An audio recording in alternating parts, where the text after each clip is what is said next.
Hey, JJ and community, let's dive into something a little different today. How prepared is North America for a mass casualty or government decapitation event?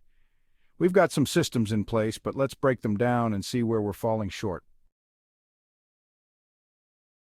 On one hand, the United States has made strides since 9/11 with its Presidential Succession Act and a clear line of succession for continuity of government. However, despite these protocols, experts like those in the Continuity of Government Commission point out that gaps remain, especially when it comes to Congress being able to function after a mass casualty event. A catastrophic attack could leave us waiting months for special elections to replace key figures. That's a lot of downtime during a crisis. Meanwhile, Canada's approach is a bit more reliant on conventions. For example, if the Governor General or Prime Minister becomes incapacitated, there's an order of succession within Cabinet, but it's not as codified as in the United States. Canada also faces challenges in cross-provincial coordination, as shown in the aftermath of the 2020 Nova Scotia mass casualty event. That tragedy sparked the Mass Casualty Commission's call for stronger national safety measures, but implementation is ongoing and could take years. So where are the shortcomings? For one, both countries are still working on shortening the time it takes to replace members of their respective legislatures during a mass casualty event.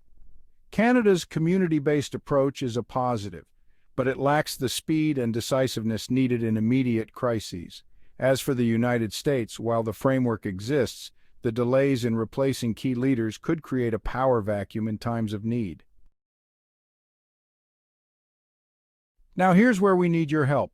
What if we thought beyond traditional government systems? What role could community resilience play in these scenarios? Could we have local networks that ensure continuity of essential services while the national government recovers? What tech could we use to keep communication flowing during a major disruption?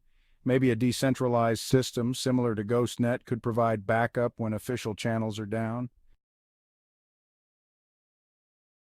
To build a safer, more resilient community, here are a few questions we'd love to get your take on. 1. How should local communities organize to respond when the national government is incapacitated? 2. What are some creative ways we could streamline the process of replacing key government figures in a crisis? 3. How can we better use technology to ensure communication and decision-making continue during mass casualty events? 4. What role should community members play in safeguarding local infrastructure and governance during a crisis?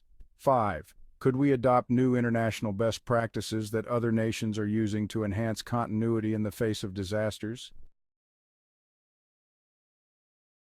We want to hear from you. Let's discuss how we can build a safer, more permanent future together. Drop your ideas in the comments below. Let's start shaping a conversation that drives positive engagement and lasting solutions.